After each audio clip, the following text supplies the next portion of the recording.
ভুড়ি খেতে আমরা কম বেশি বাঙালিরা সবাই অনেক পছন্দ করি। তবে ভুড়িটা ভুনা ভুনা করে রান্না করতে অনেকেই সঠিক পদ্ধতিটা জানি না, কিংবা যারা নতুন একদমই তারা পারে না। তো আজকে আমি এরকম লোভনীয় স্বাদে এই ভুড়ি ভুনাটা আপনাদের সাথে শেয়ার করব। আমার চ্যানেলে অলরেডি একটা আছে, তবে আজকে একটু ডিফারেন্টভাবে রান্নাটা করব। তো এখানে মূলত আমি আগে ভুড়িগুলো দিয়ে দিব। হচ্ছে একটা প্যানে ভুড়িগুলো কুচি কুচি করে একদম ছোট ছোট আকারে হচ্ছে কেটে দেন একটা হচ্ছে কড়াইয়ে বসিয়ে দিব। সাথে দিয়ে দিব কিছু পরিমাণ হলুদ, কিছু পরিমাণ লবণ, সামান্য একটু মশলা। মশলা এখানে কি দিব, আমি হালকা পরিমাণ একটু গরম মশলা বাটা দিয়ে দিলাম, একদম হালকা পরিমাণ, যেহেতু আমি পরে আবার ইউজ করব। তো এখন দিয়ে দিব সামান্য একটু রান্নার রেগুলার অয়েল। তো দিয়ে এখন ভালোভাবে বড়িটা আমি মাখিয়ে নিব। তো এখন হচ্ছে আমি ভালোভাবে মাখিয়ে দেন একটু পানি দিয়ে ঢেলে দিব। পানি দিয়ে হচ্ছে ভুড়িটা আমি এখন হচ্ছে চুলার লো আঁচে রেখে ভুড়িটা সিদ্ধ করে নেব। আর অলরেডি আমার চ্যানেলে একটা ভুড়ি বোনার রেসিপি আছে, তবে সেটা আলু দিয়ে রান্না করেছিলাম, আপনারা চাইলে অবশ্যই দেখে নিতে পারেন। তবে এটা তো আমি আলু দিব, বাট একটু ডিফারেন্টভাবে রান্না করব, ওই রেসিপিটা দেখলেই আপনারা বুঝতে পারবেন। তো আমি হচ্ছে সবসময় একটু ডিফারেন্টভাবে রান্না করার চেষ্টা করি।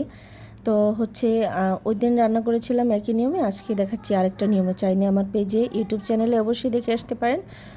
আমি এখানে ডেসক্রিপশন বক্সে কিংবা কমেন্ট বক্সে দিয়ে দিব। তো যাই হোক, এখানে হচ্ছে আমি ভুড়িটা সিদ্ধ করে নিচ্ছি, দেখতেই পারছেন কালারটা এখনও ভালোভাবে আসেনি।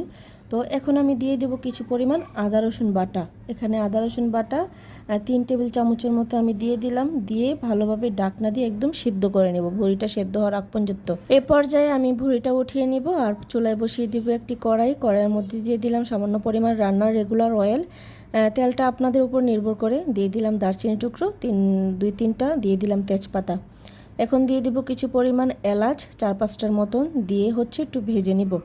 আর এটা দিলে হয় কি, মানে খেতে খুব ভালো লাগে এবং স্ট্রং একটা ফ্লেভার আসে।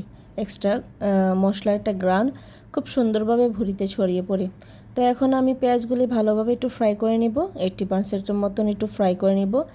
আর হচ্ছে যে পেঁয়াজটা একটু ব্রাউন কালার করে ভেজে দেন হচ্ছে এখানে আমি আদা রসুনটা দেব। তো দিয়ে দিলাম 3 টেবিল চামচ আদা রসুন বাটা, একসাথে মিক্স করা এখানে আমার আদা রসুন বাটাটা। তো আপনারা চাইলেও হচ্ছে আলাদা দিয়ে দিতে পারেন। তো দিয়ে হচ্ছে দেন একটু আবার একটু ফ্রাই করে নিব মশলাটা, যাতে কাঁচা গন্ধটা চলে যায়। আসলে রান্নাটা প্রায় সময় একটু ডিফারেন্টভাবে রান্না করলে ভালো লাগে খেতে, সবসময় একঘেয়েমি লাগে একরকম রান্না। তো ওই দিনের রান্নাটা চাইতে আজকেরটা একটু ডিফারেন্ট, দেখলেই বুঝতে পারবেন। তো এখন দিয়ে দিব সামান্য পরিমাণ হলুদ, দিয়ে দিব স্বাদ মতন মরিচের গুঁড়ো। মরিচের গুঁড়ো প্রায় আমি 1.5 কাপ হচ্ছে এখানে ইউজ করেছি, 1 কাপের চাইতে একটু কম। তো এখন আমি দিয়ে দিব হচ্ছে গরম মশলা। তার আগে আমি যে কাজটা করব, মশলাটা আমি পরে দিব, একটু পানি দিয়ে নিব যাতে মশলাটা পুড়ে না যায়। তো সামান্য পরিমাণ পানি দিয়ে হচ্ছে মশলাটা আমি ভালোভাবে একটু কষিয়ে নেব। মশলাটা শুধু তেলের মধ্যে সরাসরি দিলে মশলাটা পুড়ে যাওয়ার সম্ভাবনা আছে। তো এই পর্যায়ে আমি দিয়ে দিব হচ্ছে গরম মশলা বাটা। গরম মশলা বাটাও আমি দিয়ে দিব এখানে হচ্ছে 1 চা চামচ, যেহেতু আমি আগে ইউজ করেছি। দিয়ে দিব 1 চা চামচের একটু কম ধনিয়া গুঁড়া। তো দিয়ে আবার একটু নেড়ে ভালোভাবে মশলাটা একসাথে মিক্সিং করে নেব। তো এ পর্যায়ে আমি যে সিদ্ধ করা ভুড়িটা মশলা দিয়ে হচ্ছে কষিয়ে রেখেছিলাম, এখন আমি হচ্ছে এটার মধ্যে আমার ভুড়িটা আমি দিয়ে দিব। তো একে একে হচ্ছে আমি ভুড়িগুলো দিয়ে দিচ্ছি। ভুড়িগুলো একদমই ছোট ছোট করে আমি কেটে নিয়েছি, এতে খেতে অনেক মজা লাগে। ভুড়িটার গায়ে একদম মশলাটা ভিতর পর্যন্ত পৌঁছে যায়, খেতে একদম মজা লাগে। তো যাই হোক, আমি এই পর্যায়ে এখন হচ্ছে সবগুলা ভুড়ি ঢেলে দিলাম, আর দেখতেই পারছেন কালারটা কত সুন্দর লোভনীয় লাগছে। তো আমি এই পর্যায়ে দিয়ে দেবো কিছু পরিমাণ আলু। যেহেতু আমার এটা সিদ্ধ করা আছে ভুড়িটা, তো এই পর্যায়ে আমি দিয়ে দিব আলুটা দিয়ে হচ্ছে দেন কষিয়ে নেব। যতক্ষণ না আলুটা একটু সিদ্ধ হয়ে যায় সেই মুহূর্তে আমি ঝোল দেব না, ভালোভাবে সিদ্ধ করে নেব, না হয় তরকারির কালারটা ঘোলা হয়ে যাবে। তো এই পর্যায়ে আমি অনেকক্ষণ সেদ্ধ করার পর ঢাকনা খোলার পর হচ্ছে দেখতেই পারছেন আমার হচ্ছে তরকারির কালারটা কীরকম এসেছে। এ পর্যায়ে হচ্ছে ভুঁড়ির গায়ে যে পানিটা ছিল, আর আলু যেহেতু একদমই নতুন আলু, একদম সিদ্ধ হয়ে গিয়েছে, যেহেতু আমি 80%-এর মতন আগে ভুঁড়িটা রান্না করে নিয়েছি, তো আর এক্সট্রা কোনো পানি দেওয়ার প্রয়োজন ছিল না।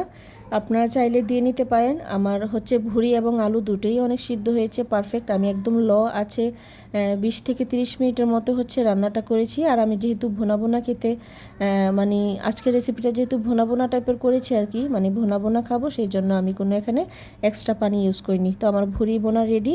আপনারা চাইলে এরকম ভুঁড়ি বোনা করে গরম গরম ভাতের সাথে পরিবেশন করতে পারেন। আর দেখতেই পারছেন কত সুন্দর আসছে। আর যেহেতু আমার কিচেন রুমের লাইটিং সিস্টেমটা একটু কম, সেই জন্য খুব একটা হচ্ছে আলো দেখা যায় না আর কি, মানে অন্ধকার দেখা যাচ্ছে, বাট বাস্তবে কালারটা কিন্তু আরও সুন্দর। তবে আমি হচ্ছে ক্যামেরাটা ঘুরিয়ে দেখাচ্ছি, আগে হচ্ছে পরিবেশন করে আপনাদেরকে দেখাচ্ছি। এই যে গরম গরম বাতির সাথে এরকম ভুরি বোনা হলে তো একদমই জমে যাবে। আর এরকম রেসিপি পেতে আমার চ্যানেলটা অবশ্যই সাবস্ক্রাইব করে পাশে থাকুন, নতুন নতুন রেসিপি পেতে।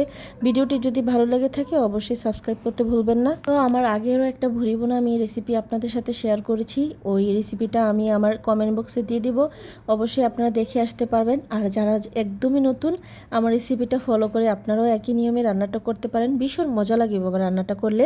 অবশ্যই ট্রাই করে আমাকে জানাতে ভুলবেন না। আর আবারও বলছি, ভিডিওটি ভালো লাগে অবশ্যই সাবস্ক্রাইব করতে ভুলবেন না। তো আজকের মতো বিদায় নিচ্ছি এখানেই, নেক্সট কোনো ভিডিও নিয়ে আপনাদের সাথে অবশ্যই হাজির হব। এরকম ভুরি বোনা আপনারা গরম গরম ভাতের সাথে পরিবেশন করবেন, দেখবেন ভীষণ টেস্ট লাগবে। আর গরম গরম ভাতের সাথে কিন্তু হলে, ভুরি বোনা হলে কিন্তু কার কিছুই লাগে না। তো আমার বাসায় তো বাচ্চারা অনেক পছন্দ করে, ছোটো থেকে বড়রা সবারই অনেক প্রিয়। তো আজকের মতো এখানেই বিদায় নিচ্ছি, ভালো থাকবেন, সুস্থ থাকবেন, আল্লাহ হাফেজ।